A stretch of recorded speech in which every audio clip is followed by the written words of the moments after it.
இந்திய பொருளாதாரத்தின் கட்டமைப்பு structure of Indian economy. So நம்ம சிலபஸில் இருக்க ஒரு முக்கியமான டாபிக் இதுவும். ஸோ ரொம்ப நாளுக்கு அப்புறம் ஒரு வாய்ஸ் ஓவர் வீடியோ. ஸோ உங்களை எல்லோரும் சந்திக்கிறதுல ரொம்ப சந்தோஷம். ஸோ டாபிக் உள்ள போயிடலாம். ஸோ நமக்கு வந்து 3 செக்டார் இந்தியன் எக்கானமி பொறுத்த வரைக்கும். ஃபஸ்ட் வந்து முதன்மை துறை, primary sector. So already exam படிச்சுட்டு இருக்கீங்கன்னா உங்களுக்கு ரொம்பவே நல்லா புரியும். ஸோ இனிஷியல் ஸ்டேஜில் இருக்கவங்களுக்கு ரொம்ப யூஸ்ஃபுல்லாக இருக்கும் இந்த வீடியோ. ஸோ அவங்க பாருங்கள். ஃபஸ்ட் வந்து முதன்மை துறை அக்ரிகல்ச்சர் தான். அக்ரிகல்ச்சர் அண்ட் மைனிங் எல்லாமே, கால்நடை வளர்ப்பு, காடுகள் வளர்ப்பு, மீன் பிடித்தல், சுரங்கத் தொழில் எல்லாமே வந்து பார்த்திங்கன்னா அக்ரிகல்ச்சர் செக்டாரில் வரும். ஸோ அடுத்து எத்தனை பர்சன்டேஜ் இது நம்ம கான்ட்ரிபியூட் பண்ணணுங்கிறத அடுத்து நம்ம பார்க்கலாம். ஜிடிபியில் நம்ம எவ்வளோ வந்து கான்ட்ரிபியூட் பண்ணுறோம் அக்ரிகல்ச்சர் பொறுத்த வரைக்கும். ஸோ அடுத்ததான் அந்த பாயிண்டில் பார்க்கலாம். இரண்டாம் நிலைத்துறை வந்து இண்டஸ்ட்ரீஸ். இண்டஸ்ட்ரின்னு பொறுத்த வரைக்கும் மேனுஃபேக்சரிங்ஸ், இப்போ கார் உற்பத்திலாம் இருக்கு இல்லைங்களா, அதெல்லாம் இண்டஸ்ட்ரியில் வரும். எலக்ட்ரிக்கல், எலக்ட்ரானிக்ஸ் எல்லாமே வந்து பார்த்திங்கன்னா இண்டஸ்ட்ரீஸில் வரும். முக்கியமான பொருட்கள், ஸ்டீல் கம்பெனிஸ் எல்லாமே வந்து இண்டஸ்ட்ரீஸ் கீழே வந்துடும். எம்எஸ்எம்இ, சிறு குறு நடுத்தர மேனுஃபேக்சரிங் செக்டார்ஸ்லாம் இருக்குது. எல்லாமே வந்து பார்த்திங்கன்னா இரண்டாம் நிலைத்துறை செகண்டரி செக்டார்ஸில் வந்துடும். தேர்ட் செக்டார் டெர்ஷரி செக்டார் சொல்லுவாங்க. இது பொறுத்த வரைக்கும் ஐடி கம்பெனிஸ், பேங்கிங், எஜுகேஷன், கல்வி, சுகாதாரம் எல்லாமே பார்த்திங்கன்னா டிரான்ஸ்போர்ட், இது எல்லாமே வந்து சர்வீஸ் செக்டாரில் வந்துடும். ஸோ இதில் எத்தனை பர்சன்டேஜ் வந்து நம்ம கான்ட்ரிபியூட் பண்ணுறோன்னு பார்க்கலாம். இதில் மக்களோட ஒர்க் ஃபோர்ஸ் வந்து பார்த்திங்கன்னா 45.7 ப்ரைமரி செக்டார் பொறுத்த வரைக்கும். ஜிடிபி கான்ட்ரிபியூஷனில் வந்து 17.7% தான். ஸோ 2024-25 டேட்டா படி இது இருக்குது. ஸோ இது சேஞ்ச் ஆகிட்டே இருக்கும். இதில் வந்து செகண்டரி செக்டார் பொறுத்த வரைக்கும் இண்டஸ்ட்ரீஸில் பொறுத்த வரைக்கும் 25.25% தான் வந்து மக்களோட கான்ட்ரிபியூஷன் இருக்குது. அதில் ஒர்க் ஃபோர்ஸ் வந்து இருக்குது. ஜிடிபி பர்சன்டேஜ் பொறுத்த வரைக்கும் பார்த்தீங்கன்னா 27.9% தான் இருக்குது. So growth rate, GDP growth rate பொறுத்த வரைக்கும் இந்த செக்டரில் 6.2% தான். ஸோ சர்வீஸ் செக்டாரில் பார்த்தீங்கன்னா நம்ம ஒர்க் ஃபோர்ஸ் வந்து 28.8% இருக்குது. ஜிடிபி கான்ட்ரிபியூஷனில் 54.4. ஸோ அது 50லேருந்து 55க்குள்ளே அந்த ரேஞ்சில் எப்போவுமே இருந்துகிட்டே இருக்கும். ஆனால் அதிகமாக நமக்கு ஜிடிபி க்ரோத் எங்கே இருக்குதுன்னு பார்த்தீங்கன்னா சர்வீஸ் செக்டாரில் தான்.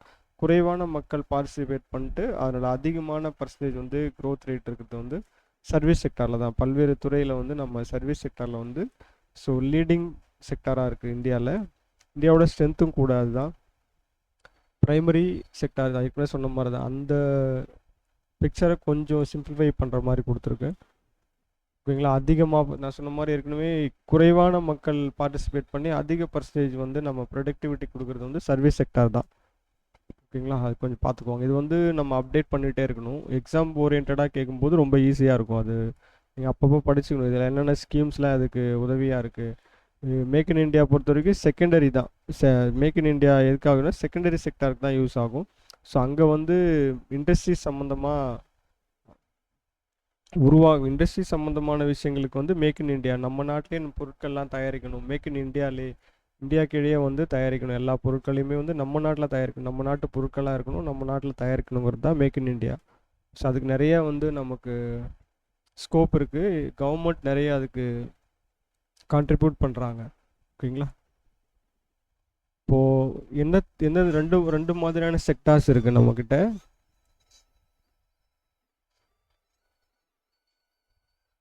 ரெண்டு செக்டார்ஸ் இருக்குது நம்மக்கிட்ட. ஸோ அமைப்பு சார்ந்த ஆர்கனைஸ்டு செக்டார், அமைப்பு சார் அன்ஆர்கனைஸ்ட் செக்டார் இருக்குது. இதில் பார்த்தீங்கன்னா எங்கே அதிகமாக கான்ட்ரிபியூட் பண்ணால் 10% மக்கள் மட்டுமே அமைப்பு சார்ந்த நிறுவனங்களில் வேலை செய்கிறாங்க. ப்ராவிடென்ட் ஃபண்ட்லாம், பிஎஃப்லாம் கொடுக்குற ஒரு செக்டாரில் அரசாங்கத்தின் முறையாக பதிவு செய்யப்பட்ட ஒரு செக்டார்ஸ் இது எல்லாமே. இது அன்ஆர்கனைஸ்ட் செக்டார் சொல்லுவாங்க. ஸோ அங்கே கிக் ஒர்க்கர்ஸ் அவங்க பார்த்தீங்கன்னா 90% இருக்குது. இவங்க எவ்வித சமூக பாதுகாப்பும் இங்கே கிடையாது. ஸோ நிலையான வேலை இருக்காது அவங்களுக்கு, எந்தவித பாதுகாப்பும் கிடையாது. சிறு கடைகள், விவசாய கூலிகள், கட்டுமான தொழிலாளர்கள் போன்றவங்களாம் வந்து அன்ஆர்கனைஸ்டு செக்டாரில் வேலை செய்கிறாங்க. 90% மக்கள் அதில் தான் வேலை செய்கிறாங்க. ஸோ வேலைவாய்ப்பு ட்ரெண்ட்ஸ் எப்படி இருக்குது? சுய வேலைவாய்ப்பு, அவங்களே சொந்தமாக தொழில் செய்கிறது, கூலி தொழிலாளியாக இருக்கிறது, 2 கைண்ட் ஆஃபாக இருக்கும். ஸோ வேலைக்கு போகிறது, சுயமாக வேலை செய்கிறது.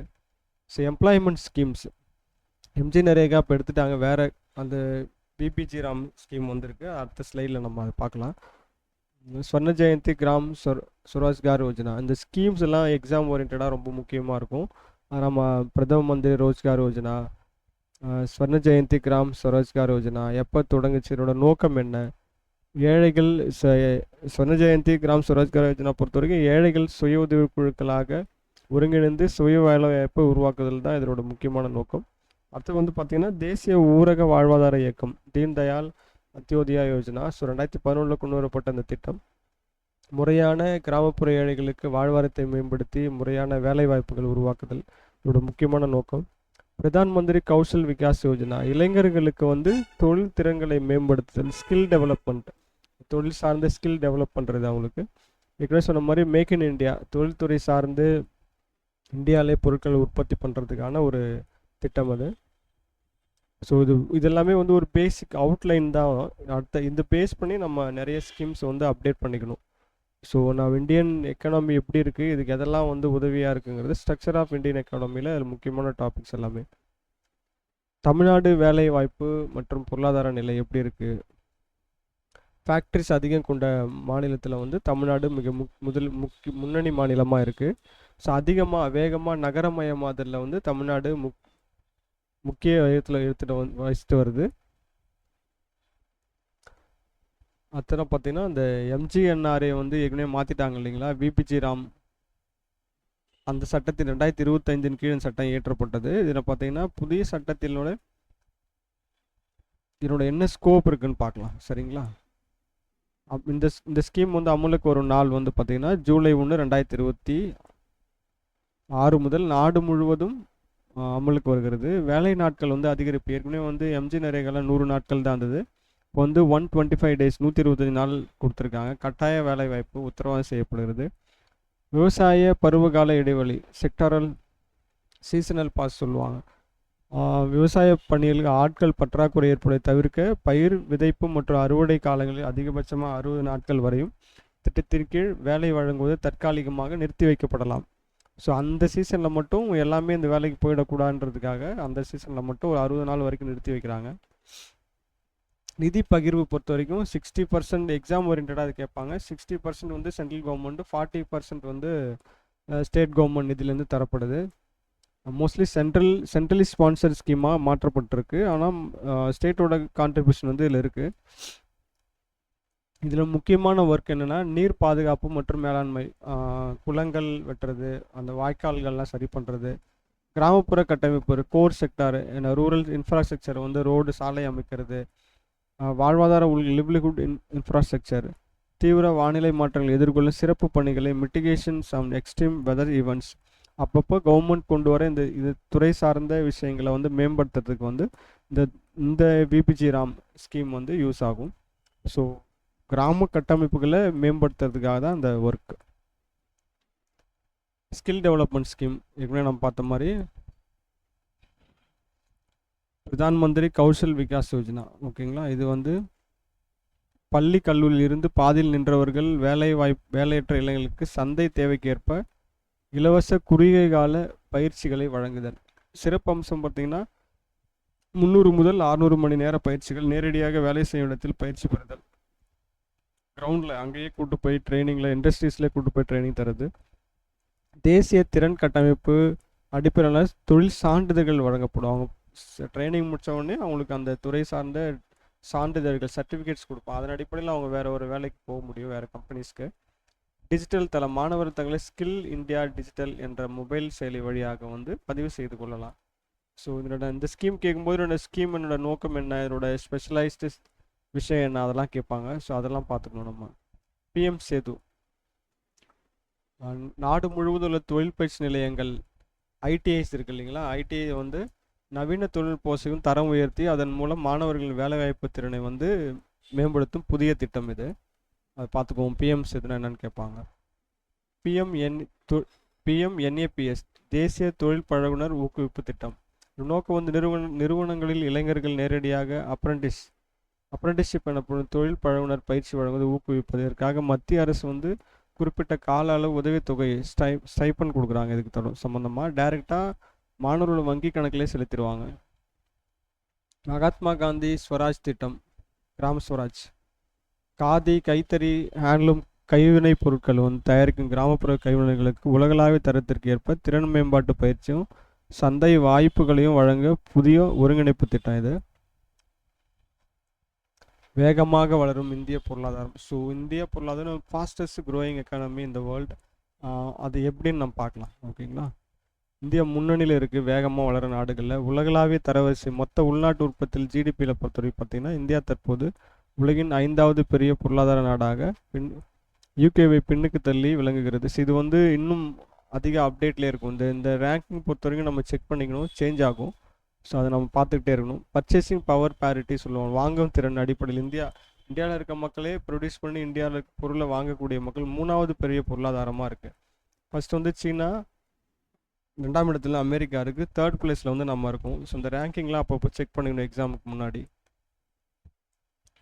டீமோகிராஃபிக் பொறுத்த வரைக்கும் அதிக இளைஞர்களை கொண்ட ஒரு நாடு, அதாவது ஆற்றல், மனிதவள ஆற்றலில் வந்து அதிக இளைஞர்களை கொண்ட நாடு வந்து இந்தியா தான்.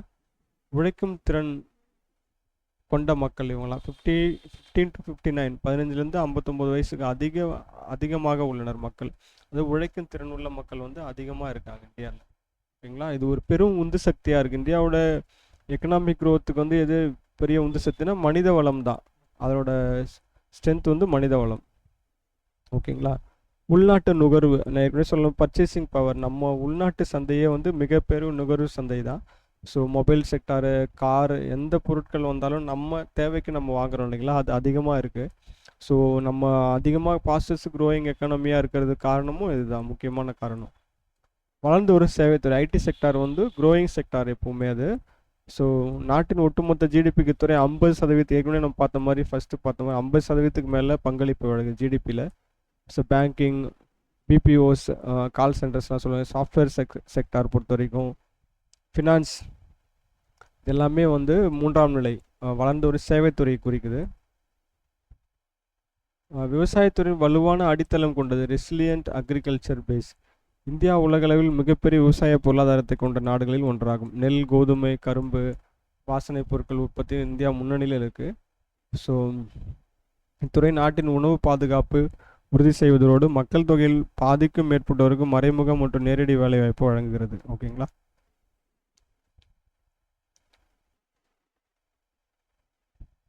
வறுமை ஒழிப்பு திட்டங்கள். இந்தியா வந்து வறுமை ஒழிப்பு திட்டங்களில் முக்கியமாக வந்து கான்ட்ரிபியூட் பண்ணுறாங்க. இந்தியாவின் வறுமை விகிதம் 29.7%லேருந்து இப்போ 11.28 மிக மிக வேகமாக வந்து வறுமை வந்து நம்ம குறைச்சிருக்கோம். ஸோ இது வந்து நிதி ஆயோக்கோட பல்பரிமாண வறுமை குறியீடு. ஸோ இந்த இண்டெக்ஸ் கேட்பாங்க யார் வெளியிடுறாங்கன்னு. நிதி Aayog national multi dimensional poverty index MP அறிக்கையின்படி இது தெரிவிச்சிருக்காங்க. ஸோ அதிக அளவு மக்களை வந்து வறுமையிலேருந்து மீட்டிருக்கும். கிட்டத்தட்ட கடந்த சில ஆண்டுகளில் வந்து 24.82 கோடி மக்கள் வந்து பல்பரிமாண வறுமையிலேருந்து வெளியேறி இருக்காங்க. ஸோ உலகில் மிக குறுகிய காலத்தில் அதிக மக்களை வறுமையிலேருந்து மீட்ட நாடுகளில் இந்தியா முன்னணியில் உள்ளது. ஓகேங்களா. அது நம்ம பார்த்துக்கணும். வறுமை ஒழிப்பில் உத்தரப்பிரதேசம் வந்து 5.94 கோடி மக்கள் மீட்டு முதலிடத்திலும் பீகார் மற்றும் மத்திய பிரதேசத்தில் அடுத்தடுத்த இடங்களில் இருக்காங்க. தமிழ்நாடு, கேரளா வந்து ஆல்ரெடி வந்து வறுமை வந்து மிக குறைந்த அளவு தான் வறுமையில் இருக்கிற மக்கள் இருக்காங்க. ஸோ அது முன்னணி மாநிலங்களாக இருக்காங்க அவங்க. எஸ், சஸ்டைனபிள் டெவலப்மெண்ட் கோலில் பொறுத்த வரைக்கும் 2030க்குள்ளே வறுமை ஒழிக்கணும். ஸோ அந்த இலக்குப்படி சஸ்டைனபிள் டெவலப்மெண்ட் டார்கெட் வந்து நம்பர் 1 தான் வந்து இந்த வறுமை ஒழிப்பு. 17 கோல்ஸ் இருக்குது. அதில் முக்கியமாக வந்து ஃபஸ்ட் கோல் வந்து சஸ்டைனபிள் டெவலப்மெண்ட் கோல்ஸில் வறுமை ஒழிப்பு.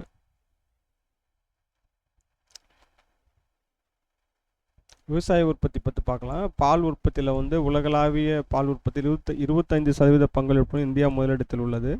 பருப்பு வகைகள், உலகின் மிகப்பெரிய பருப்பு உற்பத்தி மற்றும் நுகர்வு நாடு நம்ம தான்.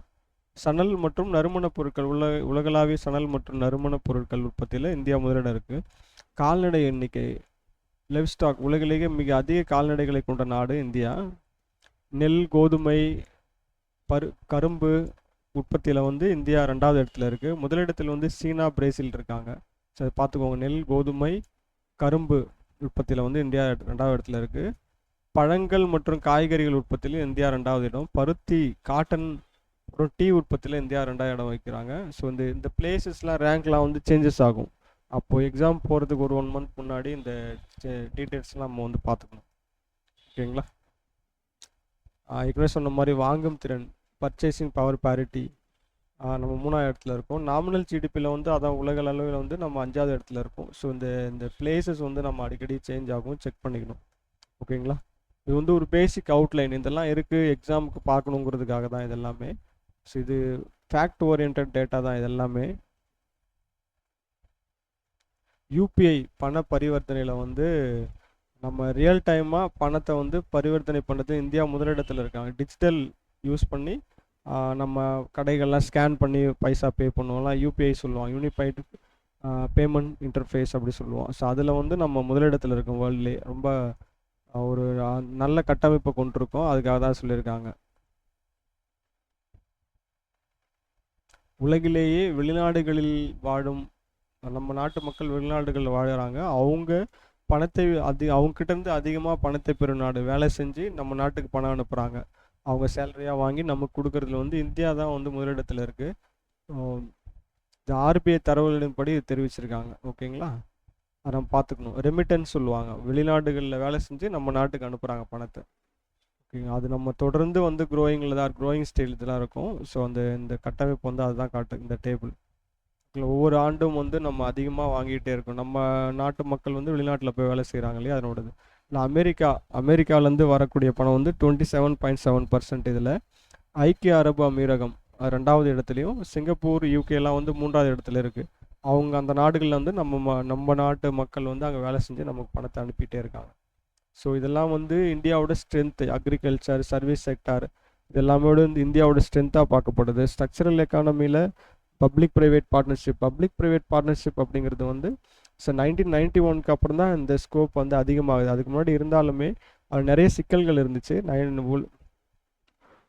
உலகளாவிய அளவில் நம்மளோட தொழில் கொள்கையை வந்து சேஞ்ச் பண்ணுறோம் 1991. ஸோ அதுக்கப்புறம் தான் வெளிநாட்டு கம்பெனிகள் வந்து நம்ம நாட்டுக்கு வந்து வராங்க.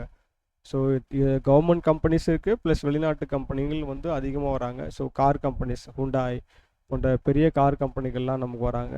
பல்வேறு துறை, எலக்ட்ரிக்கல், எலக்ட்ரானிக்ஸ், பல்வேறு துறைகளில் வந்து வெளிநாட்டு கம்பெனிகள் வந்து நம்ம நாட்டுக்குள்ளே வராங்க. ஸோ அதனோட தான் வந்து பப்ளிக் ப்ரைவேட் பார்ட்னர்ஷிப் அப்படி சொல்லப்படுகிறது. ஓகே, தேங்க்ஸ் ஃபார் வாட்சிங்.